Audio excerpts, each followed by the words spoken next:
تو آج ہمارے پاس جو مواد ہے وہ بڑا دلچسپ ہے اور تھوڑا غیر معمولی بھی۔ ایک طرف تو بچوں کی ایک بہت ہی سادہ سی کہانی ہے، سچائی کی روشنی، لیکن اس کے ساتھ ایک بیہیویئرل سائیکالوجی کی کتاب کا باب ہے جو جھوٹ بولنے کے دماغی اثرات پر بات کرتا ہے، اور پھر آخر میں ایک حدیث بھی ہے جی، جو سچائی کو ایک روحانی راستے کے طور پر پیش کرتی ہے۔ تو ہمارا مقصد آج ان تینوں بظاہر بالکل مختلف نظر آنے والے ذرائع کو جوڑنا ہے اور یہ سمجھنا ہے کہ سچ بولنا جو ہمیں بچپن سے سکھایا جاتا ہے وہ صرف ایک اخلاقی سبق کیوں نہیں ہے، بالکل۔ بلکہ یہ ہمارے دماغ، ہمارے معاشرے اور ہماری زندگی کے بڑے مقصد کے لیے کتنا اہم ہے۔ اور یہی بات اس گفتگو کو دلچسپ بناتی ہے۔ آپ دیکھیں، ایک بچے کا اخلاقی مخمصہ، ایک سائنسدان کی تحقیق اور ایک پیغمبر کی تعلیم، جب یہ تینوں ایک ہی نتیجے پر پہنچیں لیکن بالکل مختلف زاویوں سے، تو اس کا مطلب ہے کہ ہم کسی بنیادی انسانی حقیقت کی بات کر رہے ہیں۔ صحیح۔ یہ کہانی پھر صرف ایک کہانی نہیں رہتی، بلکہ یہ ایک کیس سٹڈی بن جاتی ہے جسے ہم نفسیات اور سماجیات کی اینک سے دیکھ سکتے ہیں۔ بالکل۔ تو چلیں اسی کیس سٹڈی سے شروع کرتے ہیں۔ کہانی کا مرکزی کردار ہے احمد، ایک بچہ جس سے کھیلتے ہوئے پڑوسی کی کھڑکی کا شیشہ ٹوٹ جاتا ہے۔ کلاسک۔ ہاں بالکل، کلاسک بچپن کا مسئلہ۔ اور فوراً اس کا دوست اسے وہ مشورہ دیتا ہے جو شاید ہم سب کو کبھی نہ کبھی ملا ہے: بھاگ جاؤ، کسی کو مت بتاؤ۔ اچھا، یہاں تھوڑی دیر رکتے ہیں۔ جی یہ جو دوست کا مشورہ ہے نا، جی بھاگ جاؤ، جی یہ صرف ایک برا مشورہ نہیں ہے۔ نفسیات کی زبان میں یہ امیڈیٹ کانسیکوینس ایورژن کی بہترین مثال ہے۔ اچھا، ہمارا دماغ وہ قدرتی طور پر فوری تکلیف یا سزا سے بچنے کے لیے پروگرامڈ ہے۔ ہمیں یہ پرواہ نہیں ہوتی کہ بعد میں اس سے بڑی مصیبت کھڑی ہو سکتی ہے، بس ابھی کی ڈانٹ سے بچنا ہے۔ احمد کا دوست دراصل اس کے دماغ کے سب سے پرانے، سب سے قدیم حصے سے بات کر رہا ہے، ایک فائٹ اور فلائٹ رسپانس۔ اور اس صورت میں یہ فلائٹ ہے، یعنی بھاگ جاؤ۔ واہ، یہ تو میں نے سوچا ہی نہیں تھا۔ تو دوست کی آواز دراصل ہمارے اندر کی وہ قدیم جبلت ہے جو ہمیں ذمہ داری سے بھاگنے کو کہتی ہے۔ لیکن پھر احمد کے اندر ایک اور آواز آتی ہے، اس کے والد کی نصیحت کہ سچ بولنے والا اللہ کو پسند ہے۔ تو یہ صرف ایک اخلاقی کشمکش نہیں رہی، نہیں، یہ تو دماغ کے دو حصوں کی لڑائی لگ رہی ہے۔ قدیم جذباتی دماغ بمقابلہ جدید سوچنے سمجھنے والا دماغ۔ بالکل یہی بات ہے۔ والد کی جو آواز ہے وہ اس کے پری فرنٹل کارٹیکس کی طرح ہے، یعنی دماغ کا وہ حصہ جو منصوبہ بندی، اخلاقیات اور فیصلوں کے لیے ذمہ دار ہے۔ صحیح۔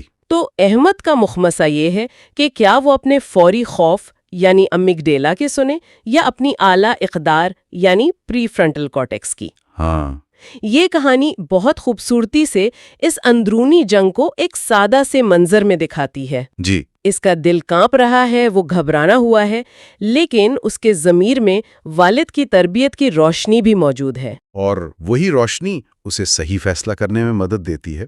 بالکل۔ اور وہ فیصلہ کرتا ہے، وہ ہمت کر کے سچ بولنے کا انتخاب کرتا ہے۔ وہ پڑوسی کے پاس جا کر اپنی غلطی مان لیتا ہے۔ جی، اور یہاں کہانی کا سب سے اہم موڑ آتا ہے، پڑوسی کا رد عمل۔ ہاں، یہ بہت دلچسپ ہے۔ وہ غصہ کرنے کے بجائے مسکرا کر کہتے ہیں: بیٹا، مجھے شیشہ ٹوٹنے کا اتنا دکھ نہیں جتنا خوشی اس بات کی ہے کہ تم نے سچ بولا۔ یہ رد عمل تھوڑا غیر حقیقی سا نہیں لگتا؟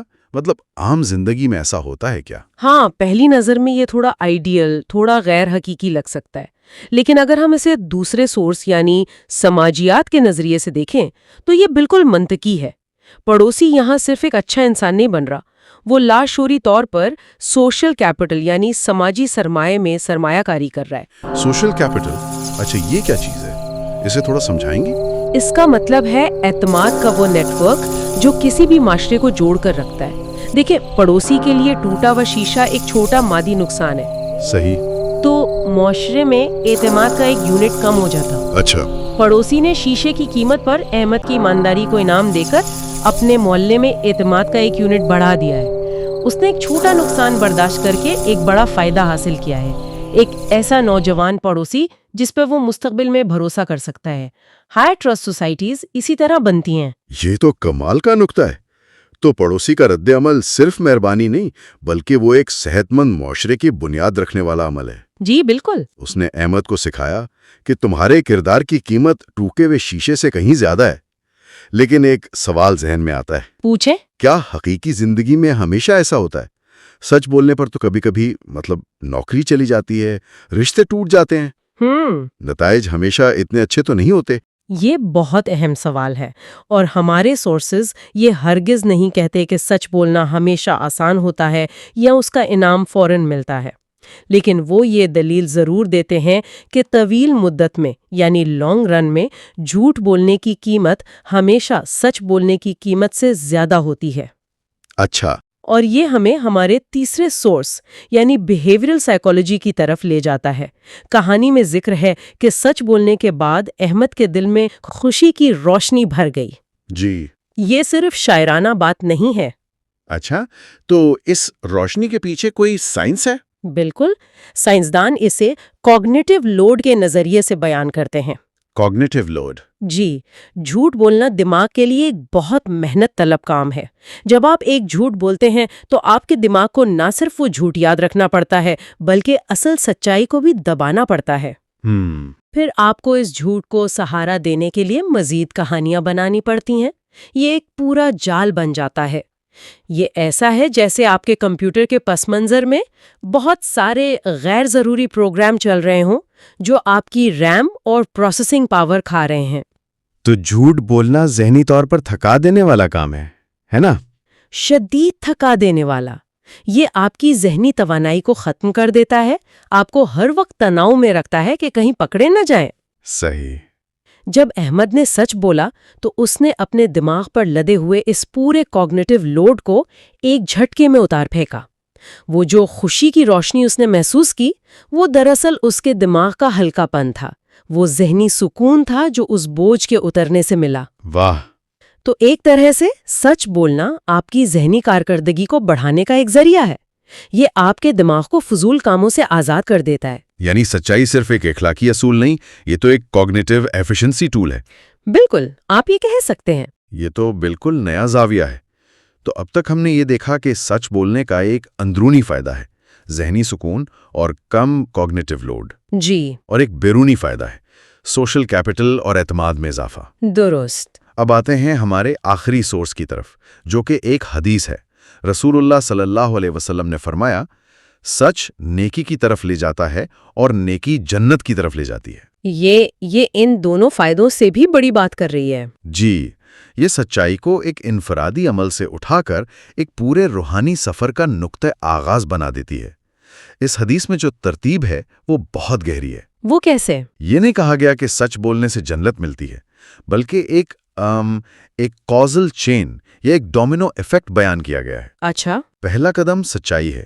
جب کوئی شخص سچ بولنے کی عادت کو اپناتا ہے تو جیسا کہ ہم نے دیکھا، اس کا دماغ پرسکون ہوتا ہے اور معاشرے میں اس پر اعتماد بڑھتا ہے۔ تو یہ عادت دوسری نیکیوں کی طرف کیسے لے جاتی ہے؟ یہ ایک نفسیاتی عمل ہے۔ جب آپ کا ضمیر صاف ہوتا ہے اور لوگ آپ پر بھروسہ کرتے ہیں تو آپ کے لیے دوسرے اچھے کام کرنا آسان ہو جاتا ہے۔ ایک سچا انسان وعدہ خلافی کرنے سے ہچکچائے گا، وہ کسی کا حق مارنے سے پہلے سوچے گا۔ اس کی وجہ یہ ہے کہ اس نے اپنے اندر ایمانداری کا ایک معیار، ایک سٹینڈرڈ قائم کر لیا ہوتا ہے۔ سچ بولنا ایک کی سٹون ہیبٹ کی طرح کام کرتا ہے۔ کی سٹون ہیبٹ؟ جی، ایک ایسی بنیادی عادت جو دوسری بہت سی اچھی عادتوں کو خود بخود جنم دیتی ہے۔ جیسے صبح ورزش کرنے کی عادت آپ کو صحت مند کھانے اور وقت پر سونے کی طرف بھی لے جاتی ہے۔ بالکل وہی بات ہے۔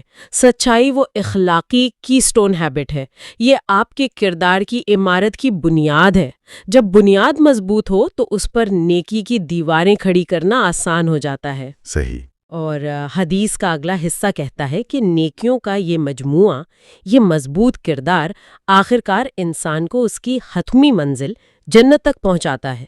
تو یہ حدیث سچائی کو صرف ایک عمل نہیں بلکہ ایک ایسے بیج کے طور پر پیش کرتی ہے جس سے نیکی کا پورا درخت اگتا ہے، جس کا پھل ابدی کامیابی ہے۔ تو اگر ہم ان تمام سورسز کو اکٹھا کریں تو ایک ایک مکمل تصویر بنتی ہے۔ جی بچوں کی کہانی ہمیں ایک ریلیٹیبل مثال دیتی ہے۔ سائیکالوجی ہمیں بتاتی ہے کہ سچ بولنے سے ہمارا دماغ کیسے آزاد اور پرسکون ہوتا ہے۔ سماجیات ہمیں دکھاتی ہے کہ اس سے معاشرے میں اعتماد کیسے بڑھتا ہے۔ اور حدیث اس سب کو جوڑ کر بتاتی ہے کہ یہ ذہنی سکون اور سماجی اعتماد مل کر انسان کو ایک بہتر زندگی اور روحانی کامیابی کے راستے پر کیسے ڈال دیتے ہیں۔ بالکل، اور یہ سب کچھ ایک چھوٹے سے فیصلے سے شروع ہوا۔ ایک ٹوٹے ہوئے شیشے کا سچ بتانا۔ جی، یہ ہمیں یاد دلاتا ہے کہ کردار کا امتحان اکثر بڑی بڑی قربانیوں میں نہیں بلکہ روزمرہ کے چھوٹے چھوٹے فیصلوں میں ہوتا ہے۔ صحیح کہا۔ کیا آپ ٹریفک پولیس والے سے جھوٹ بولیں گے؟ کیا آپ دفتر میں اپنی غلطی کسی اور پر ڈال دیں گے؟ کیا آپ دوست کو خوش کرنے کے لیے ایک چھوٹی سی غلط بیانی کر دیں گے؟ یہی وہ لمحات ہیں جہاں کردار بنتا یا بگڑتا ہے۔ تو اس ساری گفتگو کا خلاصہ یہ ہے کہ سچائی کی طاقت سزا کے خوف سے کہیں زیادہ ہے۔ اس کا انعام صرف بیرونی عزت نہیں بلکہ اندرونی سکون، بہتر ذہنی کارکردگی، مضبوط سماجی تعلقات اور ایک بامقصد زندگی کا راستہ ہے۔ بالکل۔ یہ ایک لمحے کا فیصلہ ہو سکتا ہے لیکن اس کے اثرات زندگی بھر اور شاید اس کے بعد بھی رہتے ہیں۔ بالکل درست۔ یہ کہانی ہمیں یاد دلاتی ہے کہ سچ بولنے کی ہمت پیدا کرنا صرف ایک اخلاقی ذمہ داری نہیں بلکہ اپنے آپ پر ایک احسان ہے۔ اور آخر میں ہم سامعین کے لیے ایک سوال سوچنے کے لیے چھوڑ جاتے ہیں۔ ضرور۔ ہم نے آج سچ بولنے کی اہمیت پر بات کی، لیکن کیا بروٹل آنیسٹی یعنی بے لاگ سچائی ہمیشہ بہترین حکمت عملی ہوتی ہے؟ بہت اچھا سوال ہے۔ کیا کبھی ایسے حالات آتے ہیں جہاں سچائی اور مہربانی یعنی ٹروتھ اینڈ کائنڈنیس میں سے کسی ایک کا انتخاب کرنا پڑتا ہے؟ اور اگر ایسا ہے تو ہم یہ فیصلہ کیسے کریں کہ کس وقت کون سی قدر زیادہ اہم ہے؟ اس پر ضرور سوچیے گا۔